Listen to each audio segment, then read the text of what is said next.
Paul. How are you Oh, tonight? I'm sorry, are we on? Yes, we're on. We're ready to go. Are you ready? I'm ready if you're ready. Okay. Are you ready? Right. Well, I'm here tonight visiting with Robert Paul. My name is Linda Kasten. I'm an editor and novelist. And Paul here has written some memoirs. And I'd like to talk to him about his Asleep Drifting Book 1, specifically the introduction. So I think in your introduction you hit on many aspects about your life journey that would interest the audience, because you have so many insightful points to make. If it's okay, maybe I could interview you and ask you some questions? Sure. Okay. So, drifting, what does that mean? Well, it means what it says. You know, drifting.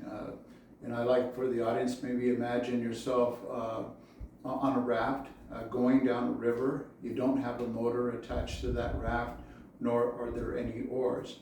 You're just going by the way the river's taking you. And it could take you, you know, zigzagging, and next thing you're coming to a waterfall. And you're going to go over the waterfall. You don't have a choice in the matter. So you're being carried along by a force of circumstances. And, you know, from cradle to grave, we're like that raft. We have no choice on what country we're going to be born in, what type of family, the religious aspects of it, what we think, what we do. Everything is predicated by others and sort of like our environment. So inevitably and by default, we become our own worst enemies in a sense, because it's the programming in the back of our minds that's running the show. And until we take over that programming, then we're able to run the show. So it's kind of one of these things, shit has to happen for circumstances to basically come together and create an opportunity for us to then hit the brakes and kind of go, wait a minute, time out. You know, I'm living an aimless life. And then you can kind of press the reset button and start moving from there. So, are you saying that it's easy to stop drifting or control that a little bit? Well, yes, and despite a lifetime of conditioning, we can control our experiences by what we think and say to ourselves and others from, you know, hour to hour, day to day, you know, week to week, month to month, year to year, and over a lifetime, because then we become a byproduct of our own choices, or we become a byproduct of the environment. So there's two things in that mix, Linda. You know, we either become a byproduct of, you know, what we're creating or what the environment is creating for us. So there's no other way around that. And, you know, our ultimate calling is to decipher our own puzzles. So in short, drifting is neglecting our highest purpose.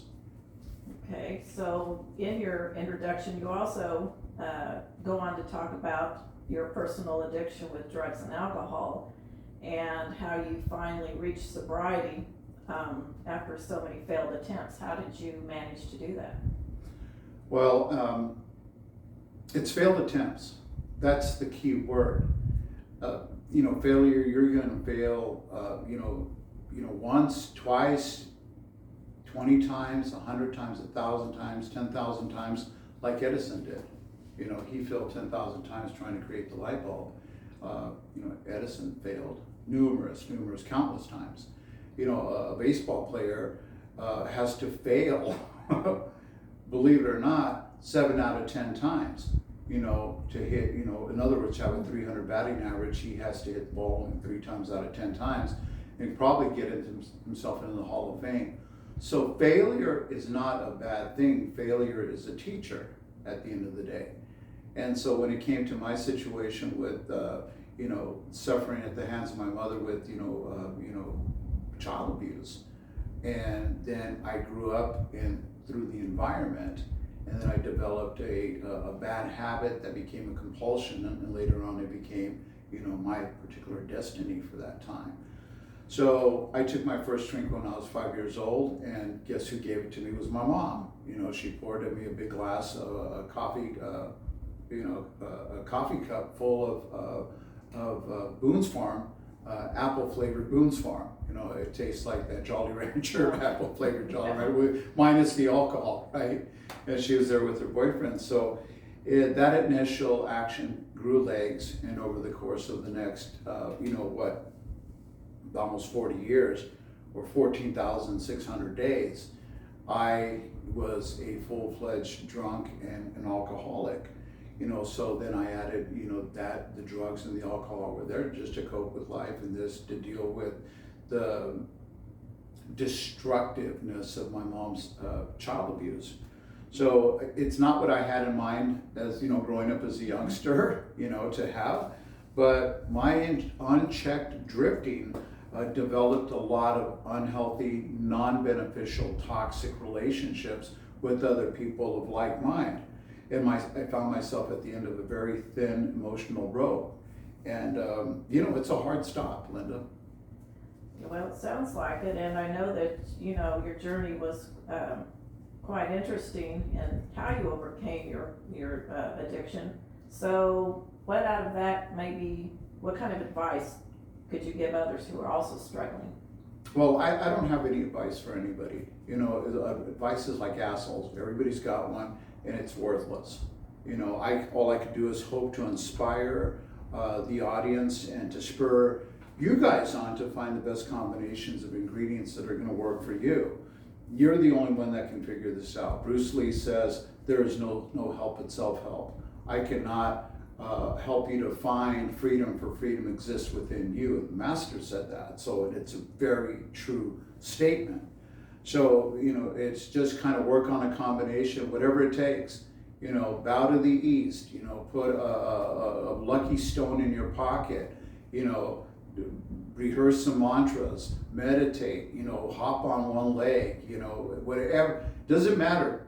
Pray 1,000 Hail Marys, whatever it's going to take for you to kind of get out of whatever situation you're in, by all means do it. And just remember, a winner is just a loser who never gave up. So, my encouragement is to hang in there and believe that you have a force inside of you that's going to do for you what you can't do for yourself, even in your darkest moments. So that's kind of it in a nutshell. Okay, so you also included a passage from Hugh Prather's book, Spiritual Notes to Myself.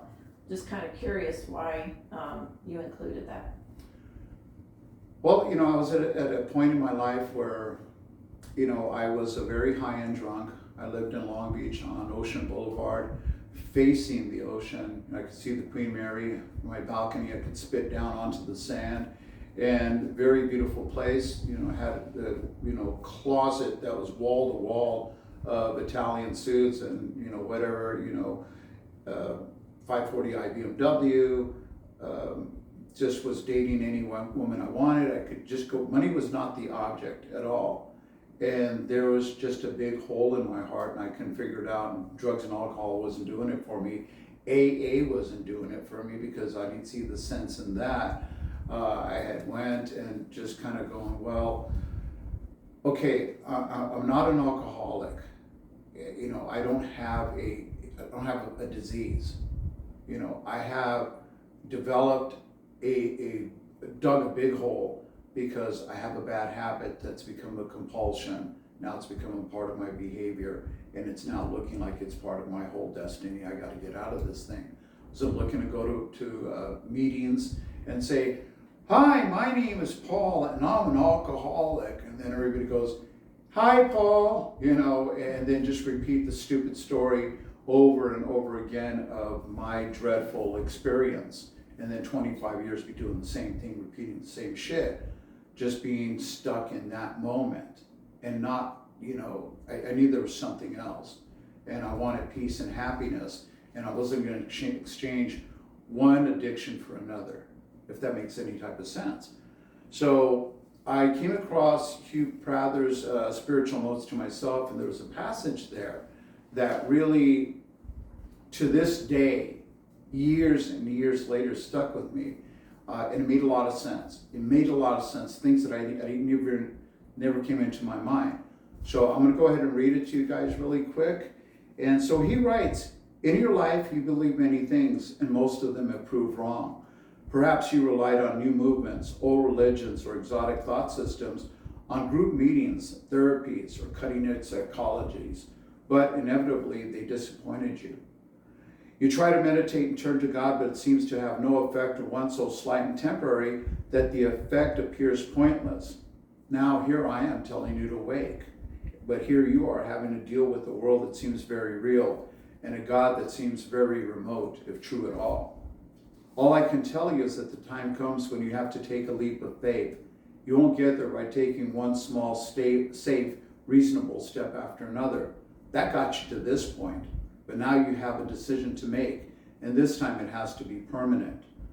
Are you going to believe that you're in God or a place of no God? In love or a place where all creatures die alone?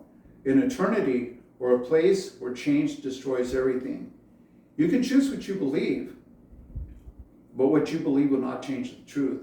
But this time it will determine if you awake. He goes on to write, your spiritual gifts give you no privileges in this world, and yet you seem locked in this world, and all your pleasures and pains and all the experiences that are important to you are in the world. What difference does it make if there's another world, another reality? Why not just deal with what seems real and forget awakening? And I was like, wow, Jesus, a lot of shit in there, to really contemplate. What do I do? Do I keep my eyes open? Do I keep my eyes closed? Do I look up? Do I look down? Do I believe in God? Do I believe there's no God? Do I just believe in myself?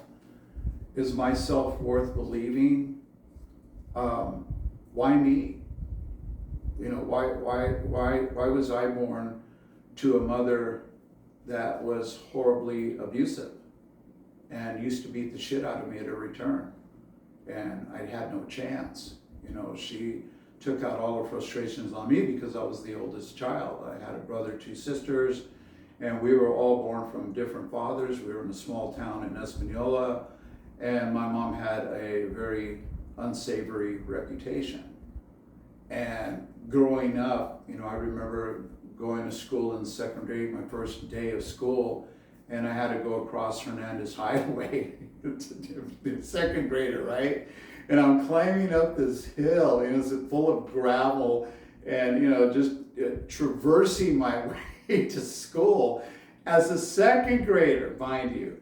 I'm thinking like, you know what? I'm gonna, be a 3rd grader, then I'm gonna be in junior high, then I'm gonna be in high school. I'm gonna graduate from high school, and then I'm gonna be out on my own. And from what I'm experiencing so far, this doesn't look good. This doesn't feel good. This feels like shit, a shit life. And I was thinking that at such a young age. So, Hugh was writing a lot of these particular questions, what about, in this world, everything's here. And I read this article that they found another, Earth-like planet that was 2.5 times larger than Earth, right, Linda? I know it's pretty fucking big.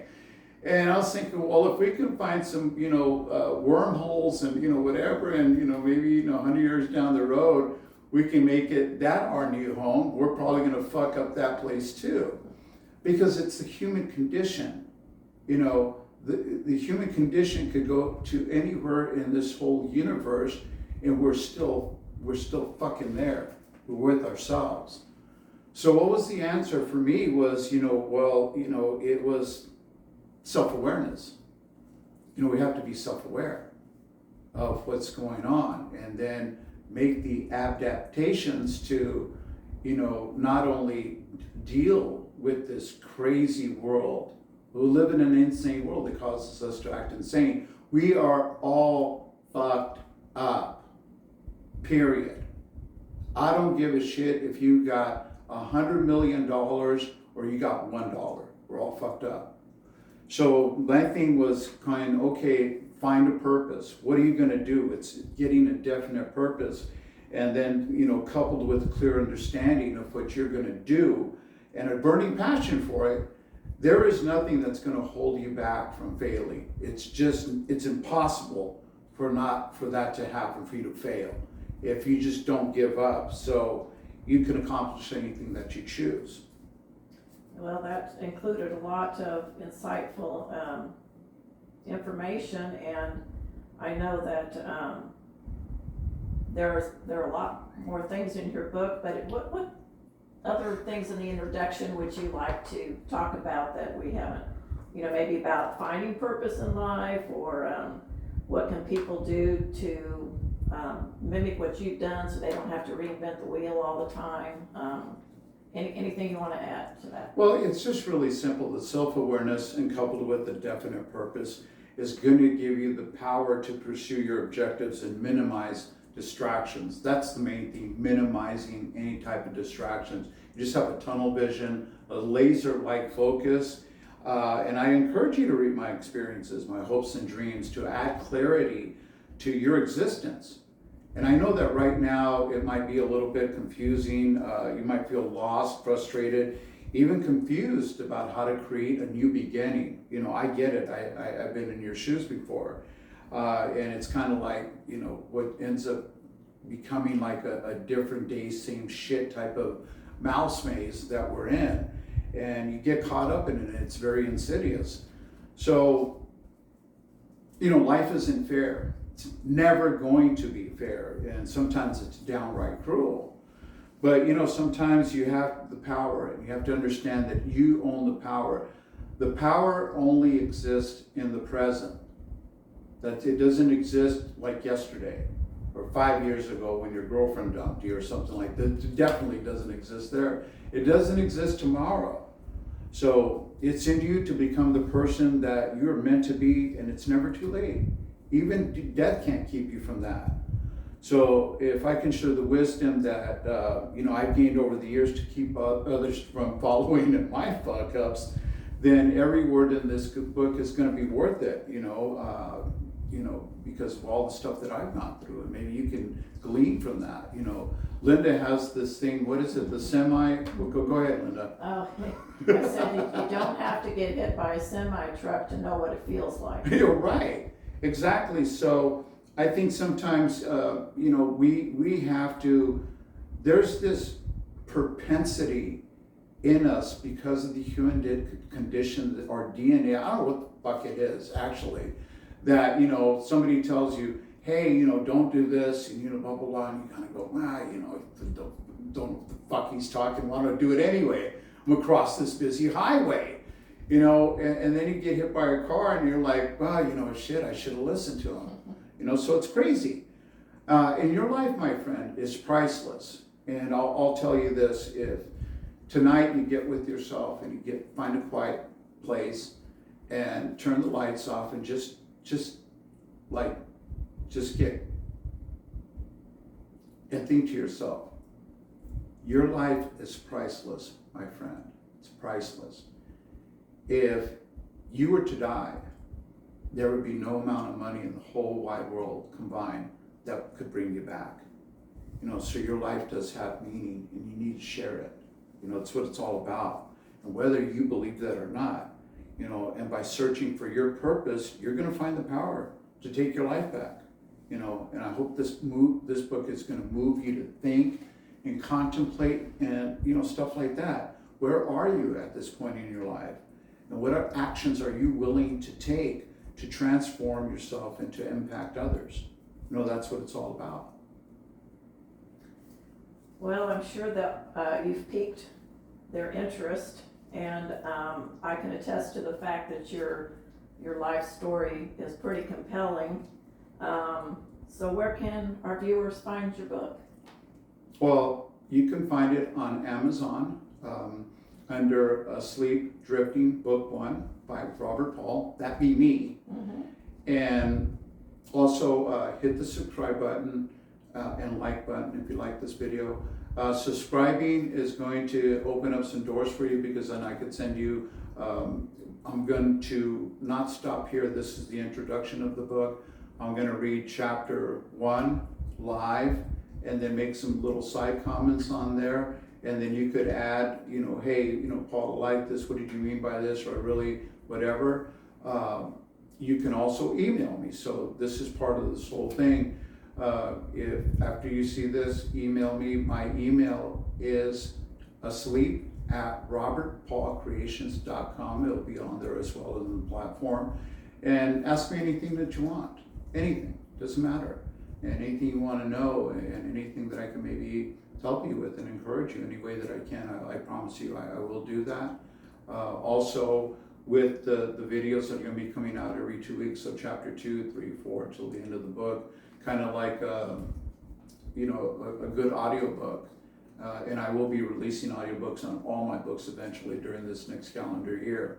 So, and that's it. And I email you back. My phone number will be on there as well, so you can give me a call. Talk to me live. I'll take your call, and we can chop it up. And like I said, we can talk about whatever you want, any subject.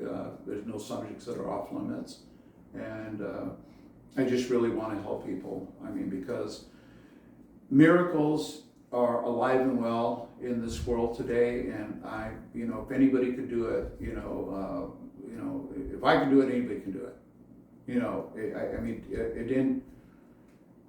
It was tough, and I've been able to at least find a semblance of peace in my life. So thank you very much for watching and being patient with me. I really do appreciate you, and have yourself a really blessed day. Well, I sure appreciate you sitting here and visiting about your book with me, and I'm sure the audience appreciates it as well. So we'll say good night. Good night. Oh, good night. All right. Bye.